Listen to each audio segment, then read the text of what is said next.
Students अब हम समझते हैं रिफ्रैक्शन ऑफ लाइट को। ठीक है, रिफ्रैक्शन ऑफ लाइट भी आपके पास आपका जाना पहचाना टॉपिक है, जो आपने पहले भी पढ़ा हुआ छोटी क्लासेस में, 10th में आपने पढ़ा हुआ इसके बारे में काफी कुछ। तो आपको पता है कि जब कोई भी रे ऑफ लाइट एक मीडियम से दूसरी मीडियम में ट्रेवल करती है, तो उसका जो स्ट्रेट लाइन पाथ है जिसके अलॉन्ग वो पहले जा रही होती है, वहां से वो डेविएट हो जाती है। ठीक है, बट इसमें एक कंडीशन यही होती है कि वो नॉर्मली उसके ऊपर फॉल नहीं करनी चाहिए, यानी ऑब्लिकली फॉल करनी चाहिए। ठीक है, तो refraction is the phenomena of light when there is a change in the path, straight line path followed by the light, है ना, when it falls obliquely on the surface, यानी किसी भी एंगल पे इंटरफेस पे फॉल करती है जो रेयरर और डेंसर या एक मीडियम को दूसरे मीडियम से सेपरेट कर रहा है, तो इस फिनोमेना को हम रिफ्रैक्शन कहते हैं।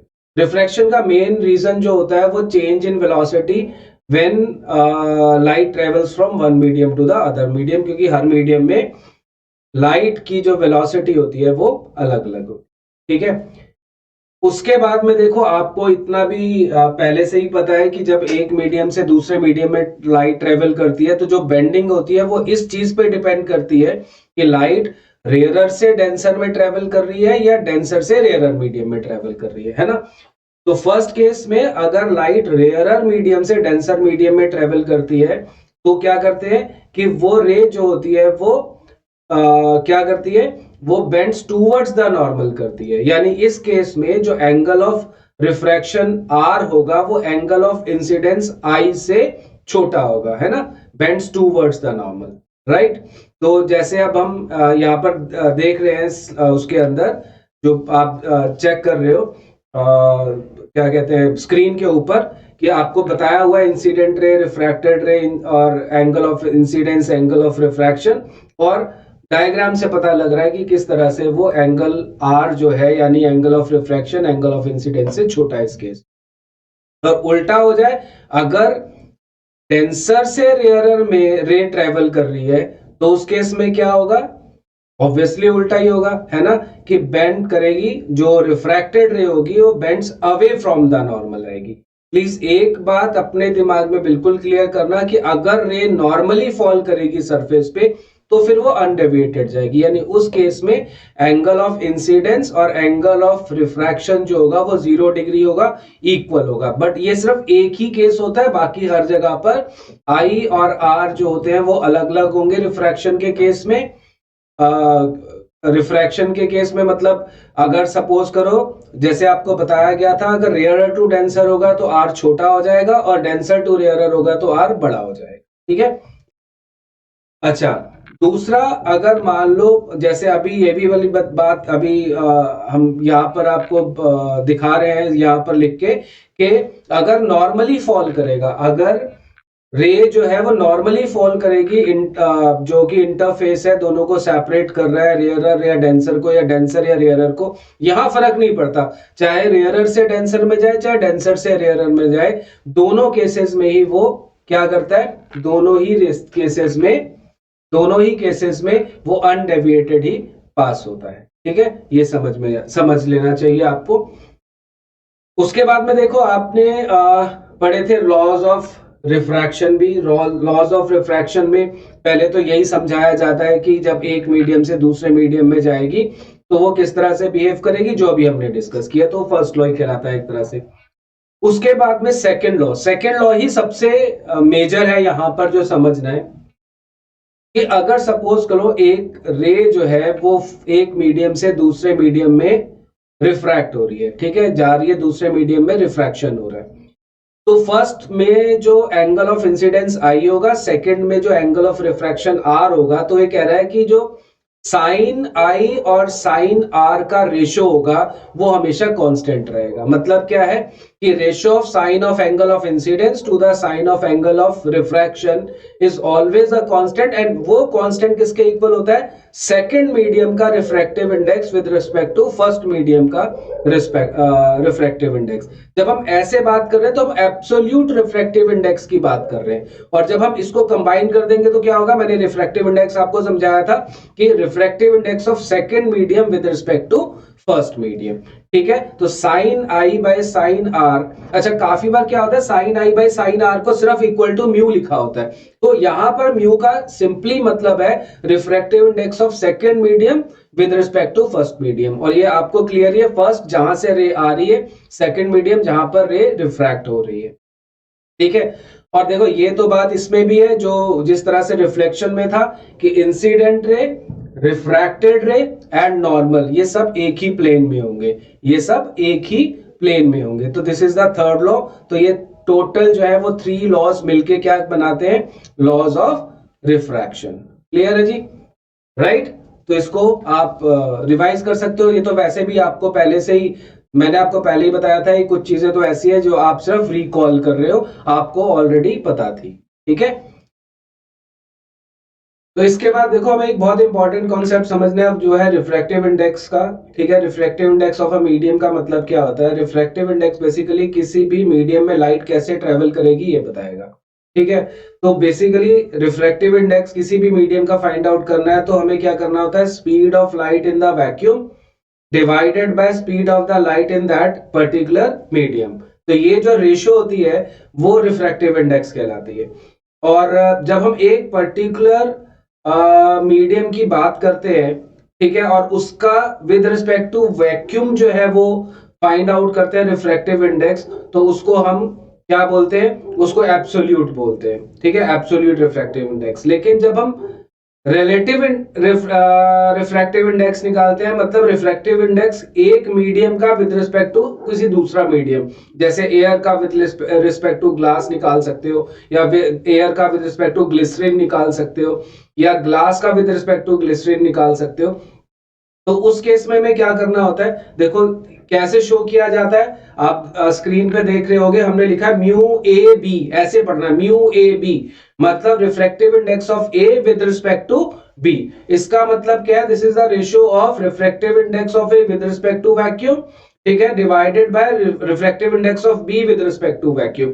ये जो रेशियो होगी ये रिफ्रैक्टिव इंडेक्स होगी। तो इससे हमें क्या मिला, हम ये भी कह सकते हैं कि ये refractive index of A with respect to B is the ratio of velocity in the second medium divided by velocity in the first medium.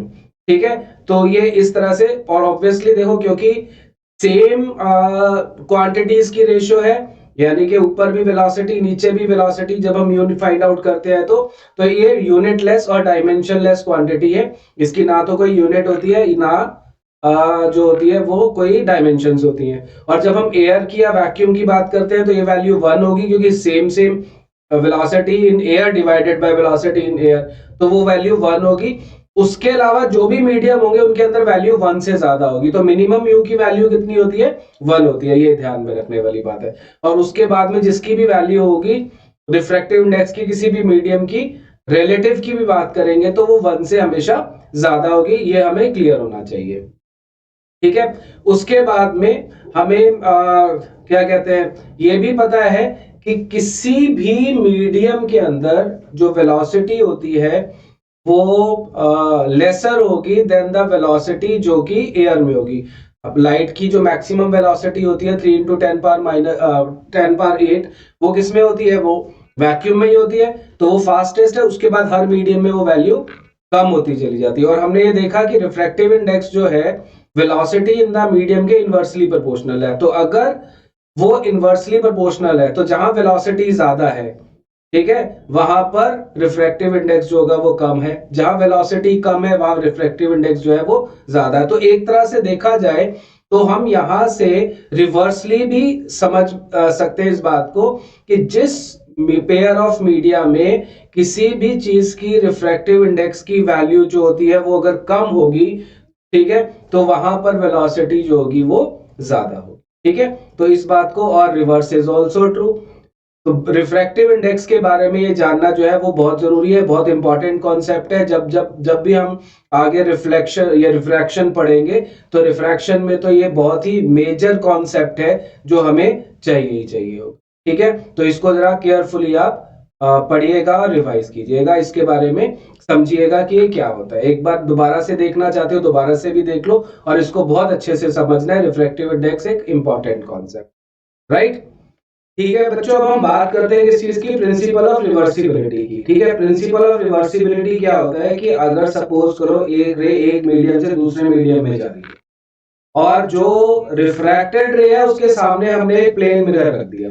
अब प्लेन मिरर वो रे की डायरेक्शन के परपेंडिकुलर रखा, तो हम क्या देखते हैं कि वो रे जो है वो अपना पाथ रीट्रेस कर लेती है। मतलब जिस तरह से मीडियम 1 से मीडियम 2 में आई थी, उसी तरह से मीडियम 2 से मीडियम 1 में वापस चली जाएगी। तो जो पहले एंगल ऑफ रिफ्रैक्शन था अब वो एंगल ऑफ इंसिडेंस हो जाएगा, पहले जो एंगल ऑफ इंसिडेंस था अब एंगल ऑफ रिफ्रैक्शन हो जाएगा। इस प्रोसेस को क्या बोलते हैं, इसको बोलते हैं प्रिंसिपल ऑफ रिवर्सिबिलिटी। तो प्रिंसिपल ऑफ रिवर्सिबिलिटी में हमें यही समझना है कि बेसिकली अगर कोई भी रे बाई ट्रेवल कर रही है और उसकी जो रे है उसके परपेंडिकुलरली अगर हम कोई एक प्लेन मिरर रख देते हैं, तो रे जो है अपना पूरा पाथ वापस उसी डायरेक्शन में उसी तरह से ट्रेवल करेगी जैसे आई थी। जैसे अभी हमने ये रे डायग्राम के अंदर समझा है कि इंसिडेंट रे है, उसके बाद एक रिफ्रैक्टेड रे है, उसके परपेंडिकुलर एक मिरर रख दिया और उसी तरह से वो रे जो है अब सेकंड मीडियम से फर्स्ट मीडियम में जो है वो चली जाती है। ठीक है स्टूडेंट्स, अब हम समझते हैं कि ग्लास स्लैब में से किस तरह से रिफ्रैक्शन होती है। हम उसमें उससे रिलेटेड जितनी भी टर्म्स हैं वो सारी की सारी अभी हम डिस्कस करेंगे। तो सबसे पहले तो आप ये देखो कि ग्लास स्लैब में हम जो डायग्राम बनाते हैं, ठीक है, हम जो स्लैब का डायग्राम बनाते हैं वो क्या होता है, कैसे होता है।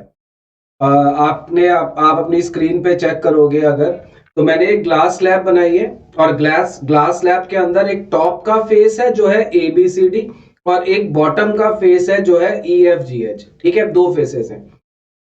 अब क्या होता है, हमें ये समझना ये है कि एक्चुअली में जो रे आ रही है, ठीक है, वो आ रही है ABFE से, उधर से आ रही है, पीछे से समझ लो आप। ठीक है, अगर ग्लास इसके डायग्राम के हिसाब से, और जो निकल रही है वो फ्रंट वाले फेस से निकल रही है, मतलब जो था हमारे पास DCGH वाला, वहां से वो रे निकल रही है। तो जो हम डायग्राम बनाते हैं वो टॉप व्यू से बनाते हैं, यानी कि ABCD जो टॉप वाला है वो हम डायग्राम के अंदर शो करते हैं। तो जो टॉप व्यू है वही आपको दिखाएगा कि रे किस तरह से आ रही थी और किस तरह से निकलेगी। ग्लास लैब का एक्सपेरिमेंट भी शायद आपने कभी लैब में परफॉर्म किया हो, ठीक है, तो उससे भी आपको पता लग जाएगा कि मैं क्या कहना चाह रहा हूँ। तो पहले तो ये समझना हमारे लिए इंपॉर्टेंट है कि ये डायग्राम जो है वो हम जो ड्रॉ कर रहे हैं वो किस तरह से ड्रॉ कर रहे हैं। ठीक है, वो किस तरह से वो ग्लास लैब जो है वो हम यूज कर रहे हैं बेसिकली। तो ये मैंने ग्लास स्लैब जो है वो ड्रॉ करी है ABCD, और ABCD के अंदर आप देख रहे हो कि एयर से ग्लास में जो है पहले तो रे जाएगी और वहां पर K है जो है वो एक इंसिडेंट रे है जो कि फॉल कर रही है सरफेस AB के ऊपर, है ना।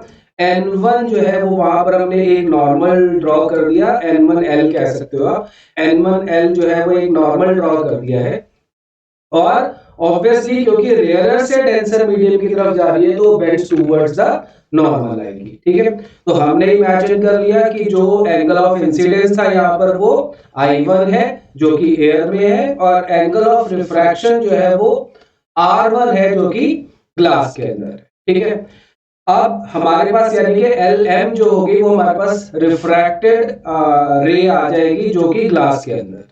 अब क्या हुआ, अब ये हुआ कि जब वो DC वाले फेस पे पहुंच रही है तो लाइट वापस जो है ग्लास से एयर के अंदर ट्रैवल करेगी।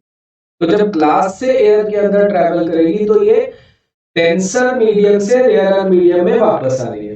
तो डेंसर से रेयरर में आ रही है।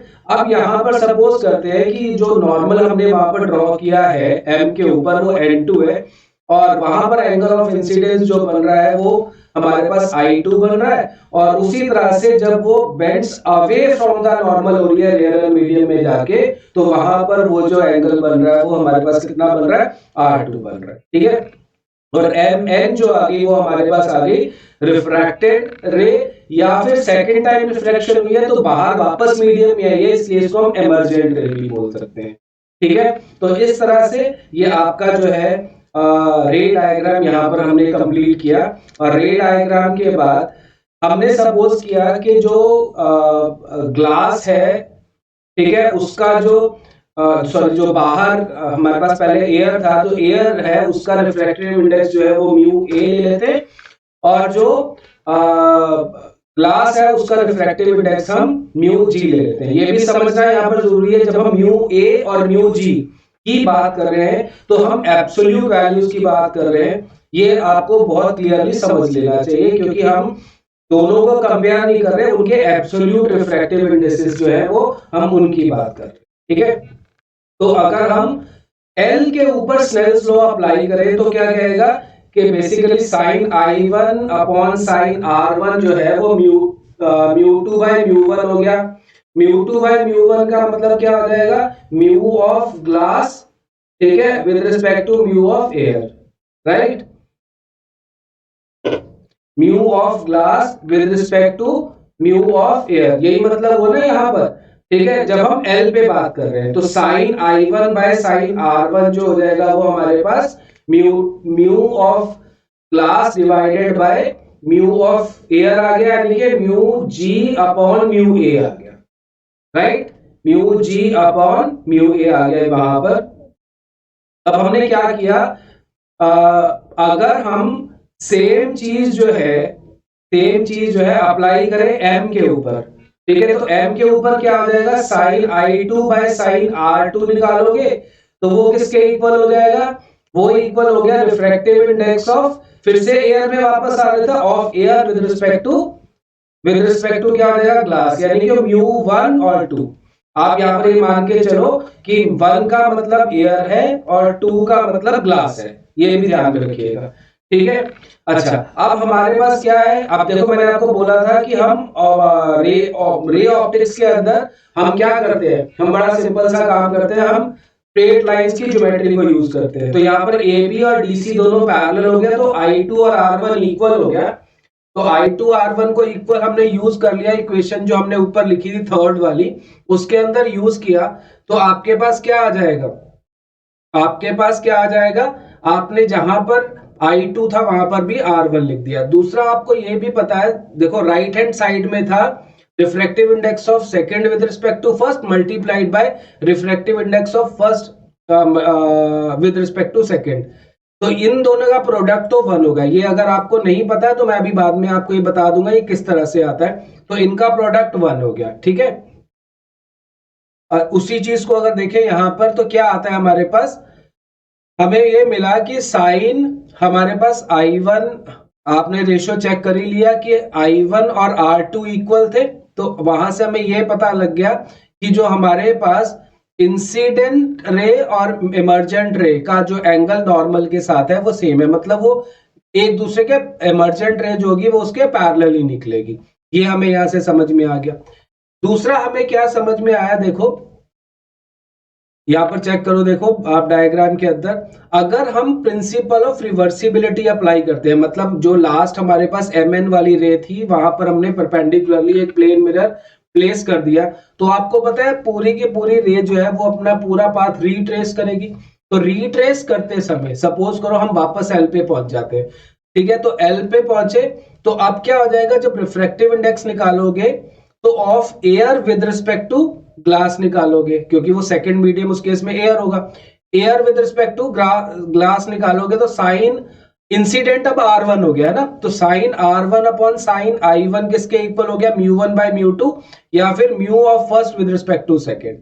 ठीक है, अब अगर हम जाते समय और आते समय L पॉइंट पे, यानी कि जब पहले जा रही थी मीडियम 1 से 2 और फिर जब आ रही थी सेकंड टू 1, उन दोनों पे स्नेल्स लॉ की इक्वेशंस को मल्टीप्लाई करते हैं, तो आपको क्या मिल रहा है, देखो आपके सामने लिखा हमने sine I1 by sine R1 into sine R1 divided by sine I1 is equal to 1 μ2 into 2 μ1। तो लेफ्ट हैंड साइड पूरा कैंसिल हो गया, जिससे आपको ये पता लग गया कि दोनों का प्रोडक्ट जो होगा, यानी 1 μ2 इंटू 2 μ1, वो जो है वो किसके इक्वल हो गया, वो 1 के इक्वल हो गया। तो यही हमने पहले भी यूज किया था। अब इसके बाद चलते हैं, इसके बाद में देखो आपने देखा जो हमारे पास L पे अगर हम बात करें तो वो रे जो है वो डेविएट हुई, जितना डेविएट हुई उसको हम क्या बोलते हैं, एंगल ऑफ डेविएशन। क्या बोलते हैं, एंगल ऑफ डेविएशन बोलते हैं। तो वो डेविएशन अगर आप डायग्राम से चेक करोगे तो आपको क्लियरली पता लग जाएगा। डेविएशन के एंगल को डेल्टा से शो करते हैं, तो डेल्टा किसके इक्वल आ रहा है ना, डेल्टा इक्वल आ रहा है I1 माइनस R1 के। इसको हम लेटरल शिफ्ट भी कह सकते हैं, ठीक है। तो ये जो आ रहा है इसको हम क्या बोलते हैं, वैसे एंगल ऑफ डेविएशन बोलोगे तो वो ज्यादा बेटर रहेगा, ठीक है। तो वो एंगल ऑफ डेविएशन की वैल्यू जो आ रही है वो किसके इक्वल आ रही है, डेल्टा की I1 माइनस R1 के इक्वल आ रही है, ठीक है। अच्छा, अब हमने ये भी प्रूव कर लिया कि I1 और R2 जो है वो इक्वल है। इसका मतलब क्या हो गया, KL और MN जो है वो एक दूसरे के पैरेलल हो गया। आप डायग्राम अपने दिमाग में रखेंगे थोड़ा सा तो ज्यादा क्लियर हो जाएगा। तो अगर मैं रे को आगे बढ़ाता हूं, यानी कि अगर मैं इंसिडेंट रे को आगे एक्सटेंड करता हूं, तो आप ये देखोगे, देखो डायग्राम में, तो आगे ये देखोगे कि जो परपेंडिकुलर डिस्टेंस है MM dash between the directions of incident ray और एमर्जेंट रे, ठीक है, उसको क्या बोलते हैं, उसको बोलते हैं लेटरल डिस्प्लेसमेंट। उसको बोलते हैं लेटरल डिस्प्लेसमेंट, ठीक है। तो lateral displacement is the perpendicular distance between the direction of, एक तरह से incident ray and the emergent रे, ठीक है।